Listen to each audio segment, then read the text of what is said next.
नमस्कार and welcome you all to study IQ. मैं हूं प्रशांत धवन। नाउ रिसेंटली आपने नोट किया होगा कि व्लादिमीर पुतिन की एक क्लिप दुनिया भर में हो चुकी है वायरल। एटलीस्ट यूरोप में तो आप देखोगे इस वीडियो को बहुत ज़्यादा देखा जा रहा है, जहां पर व्लादिमीर पुतिन ने एक जर्मन कंपनी के एक सीईओ को ये कहा कि आप इंग्लिश में क्यों बात कर रहे हैं, आप जर्मन हैं, स्पीक जर्मन। इधर आप देख पाओगे इस पे इंडिया में बहुत सारे आर्टिकल्स विद वीडियो, क्योंकि जो वीडियो है ये दिखाना काफ़ी इंपॉर्टेंट है। ये पोस्ट किया जा रहा है जहां पर नीचे लिखा है व्लादिमीर पुतिन ने जर्मन सीईओ को डांट लगाई लाइव टीवी पर। मतलब एक बहुत बड़ा समिट चल रहा था। एक्चुअली व्लादिमीर पुतिन रशिया में इन्वेस्टमेंट्स इंक्रीज करवाने के लिए एक समिट कर रहे हैं, इन्वेस्ट इन रशिया के नाम से। उस समिट के दौरान जब एक जर्मन सीईओ ने इनसे सवाल पूछा इंग्लिश लैंग्वेज में, पुतिन भड़क गए। इन्होंने कहा कि इंग्लिश में क्यों बात कर रहे हो, तुम जर्मन हो, why don't you speak German.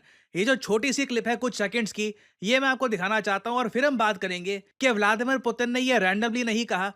Putin का देखिए अगला जो ग्रैंड स्ट्रैटेजिक मूव होने वाला है, जिसका इंपैक्ट आपको यूरोप पे, पूरी दुनिया पे देखने को मिलेगा, वो ये है कि जर्मनी और यूएसए के रिलेशंस, इनमें इनको दरार डालनी है ना। ये जो पहली बात तो क्लिप है पुतिन की जो काफी वायरल हो चुकी है, ये मैं आपको दिखाना चाहता हूँ ना। यहाँ पे आप सुनोगे ना। अगेन देखो, पुतिन को समझने के लिए भी हमको इंग्लिश लैंग्वेज का यूज करना होगा, क्योंकि प्रिडोमिनेटली इंडिया में इंग्लिश, हम लोग इंग्लिश, हिंदी और वेरियस और लैंग्वेजेस हम लोग समझ लेते हैं। तो यहाँ पर आप देखिएगा पुतिन डांट लगा रहे हैं जर्मन सीईओ को, क्योंकि जर्मन सीईओ ने जो सवाल पूछा था वो इंग्लिश लैंग्वेज में था।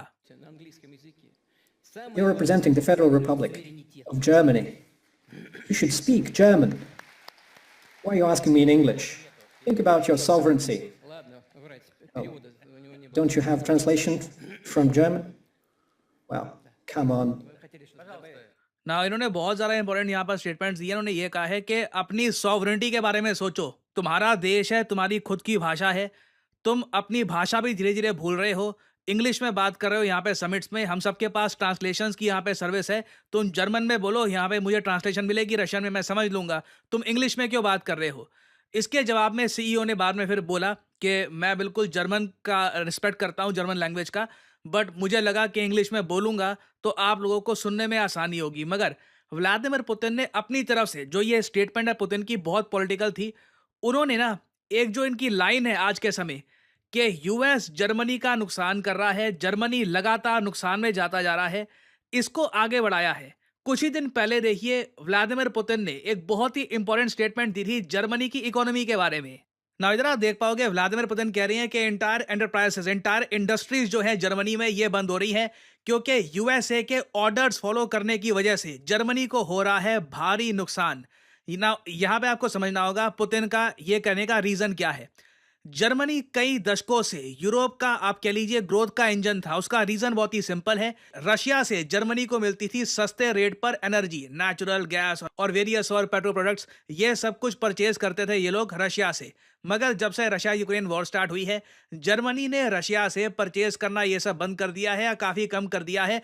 उसकी वजह से ऑब्वियसली जर्मनी की जो इकोनॉमी है ये लगातार खराब होती जा रही है। और यहाँ पे आप देख पाओगे आर्टिकल्स ऐसे लिखे जा रहे हैं जर्मनी के बारे में, the sick man of Europe again. क्या यूरोप का जो सबसे कमजोर कंट्री है इकोनॉमी के हिसाब से, वो बन चुका है जर्मनी, जिसकी इकोनॉमी एक टाइम पर लगातार बूम कर रही थी। या तो इनकी इकोनॉमी आज के समय श्रिंक कर रही है, या फिर अगर ग्रोथ होती भी है तो 0.01% के आसपास हो रही है, बिल्कुल रिसेशन लेवल के आसपास। और पुतिन आज के समय ये सब इसलिए कह रहे हैं क्योंकि ये चाहते हैं जर्मनी के लोग आने वाले इलेक्शंस में, 2025 साल बिल्कुल आ ही गया है, हम दिसंबर में आ चुके हैं, 2025 में देखिए जर्मनी में होने हैं इलेक्शंस ना। ऑब्वियसली मैं कहीं पे ये नहीं कह रहा कि जर्मनी के लोगों को कहाँ वोट करना चाहिए, वो बोलने वाला मैं कौन होता हूँ। बट आपको यहाँ पे मैं ये बता रहा हूँ कि जर्मनी में ना व्लादिमीर पुतिन काफ़ी हद तक वोटर्स को इन्फ्लुएंस करने की कोशिश कर रहे हैं। उनको ये बता रहे हैं कि आप अगर अमेरिका की सुनते जाओगे ना, इस इलेक्शन में भी उन पार्टी को वोट कर दिया आपने अगर जो सिर्फ यूएसए के इंस्ट्रक्शंस के हिसाब से आगे जाते हैं, आपकी इकोनॉमी को भारी लॉस होगा। और इंटरेस्टिंग बात देखिए, एक पार्टी है जर्मनी में एएफडी के नाम से, ये पॉलिटिकल पार्टी बहुत ज़्यादा राइट विंग पार्टी है जर्मनी की।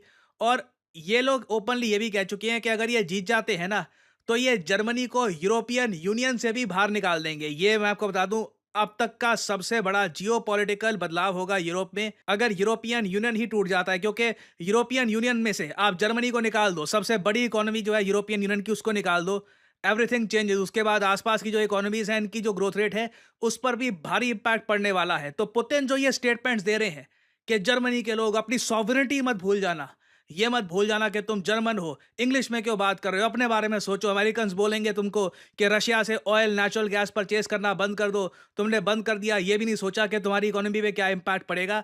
ये सब बातें अगेन मैं आपको ये बता दूं, अगर जियो पॉलिटिक्स को आप एक बहुत बड़ा चेस बोर्ड मानोगे ना, व्लादिमीर पुतिन एक ग्रैंड मास्टर प्लेयर है, मतलब मैग्नस कार्लसन लेवल के। एक एक इनकी स्टेटमेंट कुछ फालतू कुछ नहीं बोलते, आउट ऑफ हिज लिमिट की, जो बोलने की आवश्यकता नहीं थी वो बोल दी।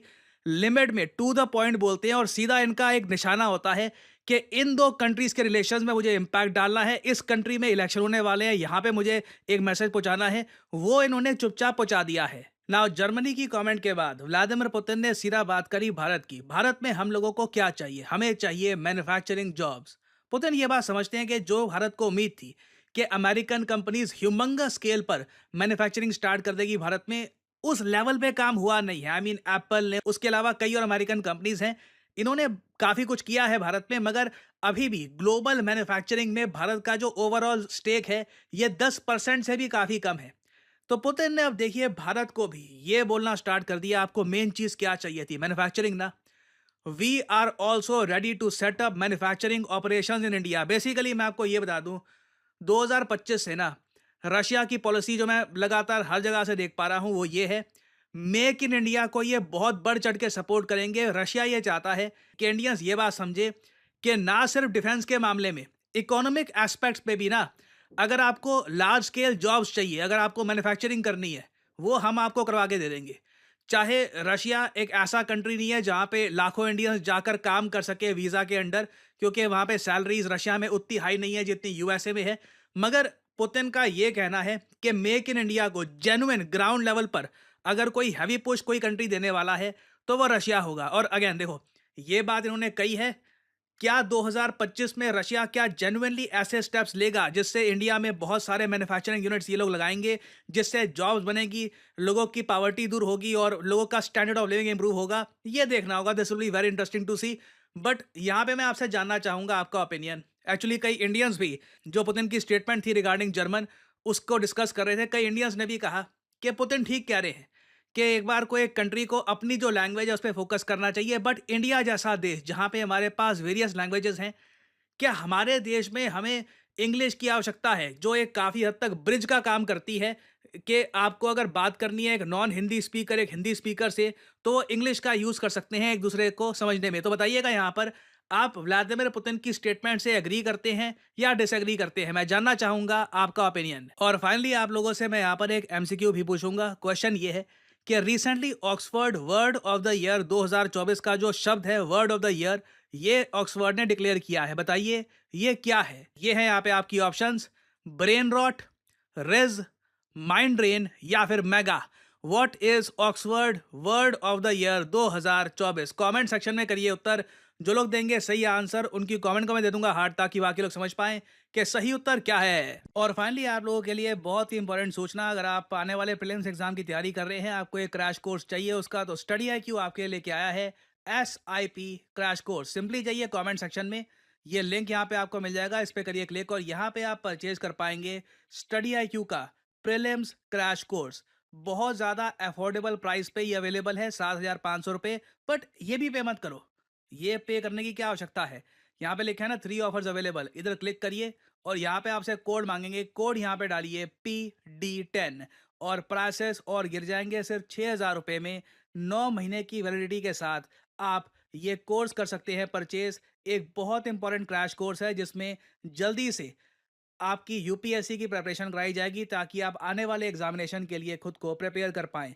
यहाँ पे आपको पीपीटी नोट्स, CSAT वर्कशॉप, बहुत कुछ मिलता है। डिसिप्लिन एक कोर्स है प्रॉपर। सो एनरोल करिए इसमें to properly prepare for your UPSC examination. So इसी नोट के साथ ये है वीडियो कांत। Thank you for listening and as I always say, may the gods watch over you.